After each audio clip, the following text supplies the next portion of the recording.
Hello everyone. तो ये video UPSC CAPF AC 2023 aspirants के लिए बहुत इंपॉर्टेंट है, या फिर ये एक नई ऊर्जा भरने के लिए मैं वीडियो बना रहा हूँ आपके अंदर, ताकि आपकी जो प्रिपरेशन है वो ऑन द ट्रैक रहे। बिकॉज रीज़न इसका ये है कि बहुत सारे स्टूडेंट्स को कन्फ्यूजन है कि 2021 की अभी तक वैकेंसी क्लियर नहीं हुई, 2022 के अभी तक फिजिकल कंडक्ट नहीं हुए, तो सर 2023 में हम क्या एक्सपेक्ट करेंगे, इसका कब तक क्लियर होगा, या फिर क्लियर होगा भी नहीं होगा, या फिर 2021-22 की तरह लटक जाएगा।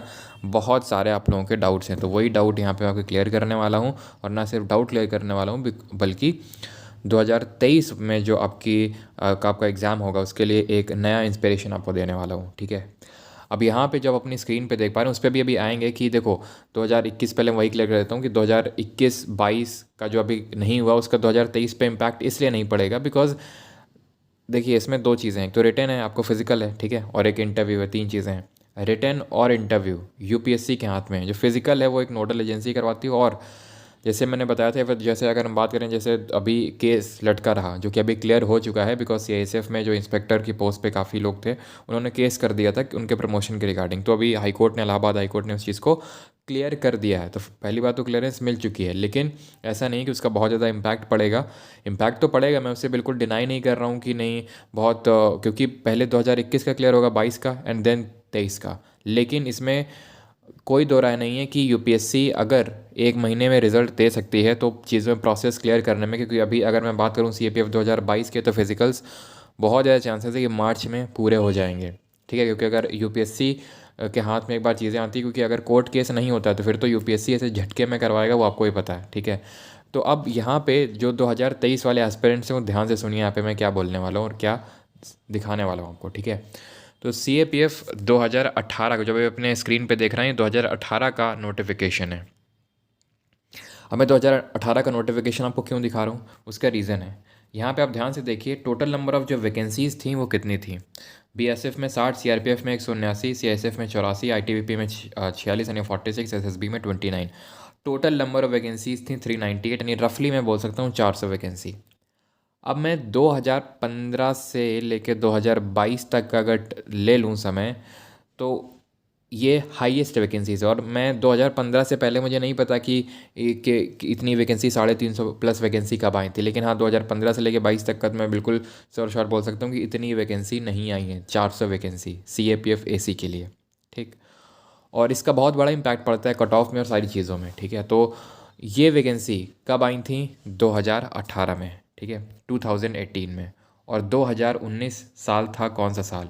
जनरल इलेक्शंस का। ठीक है, आपको ये पता है, चुनाव का। ठीक, तो शायद आप समझ पा रहे होंगे मैं क्या करना चाह रहा हूँ। अब ये जो 2024 है, चुनाव है, ठीक है, और 2023 आप समझ पा रहे हैं। तू समझा? हाँ। नहीं, तू समझा नहीं। कहना चाह रहा हूँ। लेकिन सिर्फ यही रीज़न नहीं है कि जहाँ मैं आपसे ये कह रहा हूँ कि इस बार बम्पर वैकेंसीज आ सकती हैं सीएपीएफ एसी 2023 में। वो तो हमें पता चलेगा जब नोटिफिकेशन आएगा। नोटिफिकेशन कब आएगा उसमें मैंने वीडियो बनाया था पिछला वाला, कि यहाँ आपका 26 अप्रैल को नोटिफिकेशन रिलीज़ होगा, सारी चीज़ें होंगी, तब एग्जैक्टली पता चल जाएगा। लेकिन और इस चीज़ को अब बाकी एग्ज़ाम्स में कि जो वैकेंसीज़ निकल रही हैं उससे भी जज कर सकते हैं।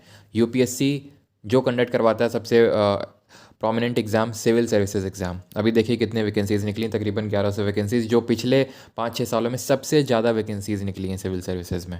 ठीक है, क्यों? क्योंकि इलेक्शन वाला साल है, और इसमें कोई दो राय नहीं है कि इस बार आपको बम्पर वैकेंसी देखने को मिल सकती हैं 2023 के नोटिफिकेशन में। और उसका एक और रीज़न है एक आरटीआई जो फाइल किया गया था, उसमें टोटल वैकेंसीज़ का ब्यौरा दिया गया है कि हर सीएपीएफ में, यानी कि बीएसएफ में, आईटीबीपी में, सीआरपीएफ में, सीएसएफ में, एसएसबी में कितनी वैकेंसीज़ हैं, जो अभी मैं आपको दिखाने वाला हूँ कि कितनी अभी वैकेंसीज़ पड़ी हुई हैं, जिसका यूटिलाइजेशन गवर्नमेंट इस बार कर सकती है just to please the youth, जो बाकी एग्जाम्स में वो कर ही रही है, चाहे वो सिविल सर्विसेज हो, चाहे वो बाकी एसएससी के एग्जाम्स हो, चाहे आप सीजीएल में वैकेंसी देख लो, एसएससी जीडी का जो कांस्टेबल के एग्जाम हो रहा है उसमें देख लीजिए, हर महीने एक ना एक नोटिफिकेशन रिलीज़ कर देते हैं कि और वैकेंसी बढ़ गई, और वैकेंसी। अभी 2 दिन, अभी कल ही नोटिफिकेशन आया कि और वैकेंसी बढ़ गई। ठीक है, 1200 वैकेंसी और बढ़ा दी। तो अब यहाँ पे, क्योंकि मैं आपको वो आरटीआई दिखाता हूँ, रिको, तो यहाँ पे आप देख सकते हैं। और जो एसएससी जीडी भी होता है वो आपका सीएपीएफ के लिए होता है, आपको ये पता होगा, और ढेरों वैकेंसी पड़ी हुई हैं, ढेरों। वो तो खैर चलो सोल्जर लेवल पे हो गया, लेकिन यहाँ पे आप देखिए, reference online RTI application registered number this dated 21 December 2022, यानी भी हाल ही का है। The information as per available record is as under details of the vacancies in CAPFs and Assam rifle as on 1 January 2022। ठीक है, ये RTI फाइल की गई थी जो 22 दिसंबर को। तो 1 जनवरी 2022 के अकॉर्डिंग कितनी वैकेंसीज़ हैं वो यहाँ पे टोटल हैं। Assam rifle 50, BSF 469, CISF 307, CRPF 400, ITBP 378, SSB 762, 762, total 2366। और नीचे क्या लिखा हुआ है कि based on information provided by the nodal force, a total of 171 vacancies in the post of ACs in CAPF for AC GD have been intimated to UPSC for CAPF AC 2021। तो 2021 में इतनी टोटल नंबर ऑफ वैकेंसी निकली थी। तो बस क्या है, ठीक है, 2366 में से आप उतना घटा दो, सिंपल, ठीक है।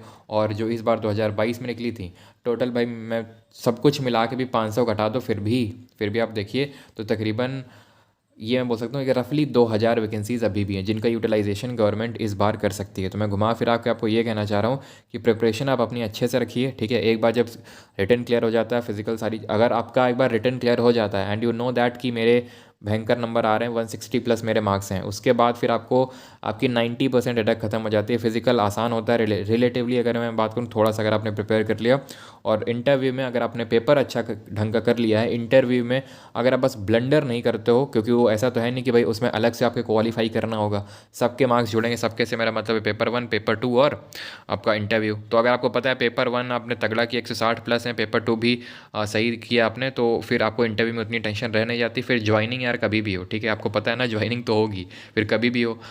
मेन मुद्दे की बात यह है कि अगर आपकी प्रिपरेशन नहीं हुई तो चाहे वैकेंसी कितनी भी निकल आए, ठीक है, और चाहे रिक्रूटमेंट फास्ट हो या फिर डिले हो, डजेंट मैटर, फिर आप वो हमेशा आप कन्फ्यूजन में ही रहोगे, यार इसमें होगा नहीं होगा, पता नहीं क्या होगा, बाकी एग्ज़ाम्स की प्रिपरेशन कर लो। इससे अच्छा है कि जो भी आपका अगला अटैम्प्ट है, जैसे मैंने एक वीडियो डाला था जिसमें मैंने आपको बताया था the 2 things that help me crack CAPF AC exam. तो उसमें मैंने ये चीज़ को पॉइंट आउट किया था कि मैंने वो अपना जो अगला अटैम्प्ट था, ठीक है, that was my first attempt, कि उसको मैंने ये मान के दिया था कि मेरा लास्ट अटैम्प्ट है, और एक्चुअल में मैंने उसी माइंडसेट के साथ एग्ज़ाम दिया था। और यही रीज़न था कि इतने कम टाइम में भी मैं एग्ज़ाम क्लियर कर पाया था। तो आपके पास भी अभी सफिशिएंट टाइम है अगर आप उस माइंडसेट के साथ करेंगे। और यहाँ पे तो उस समय तो ऑनलाइन भी कोई गाइडेंस अवेलेबल नहीं है, तो और यहाँ पे तो मैं खुद आपको गाइड कर रहा हूँ उसके रिगार्डिंग, और मैं गाइड करता ही रहूँगा।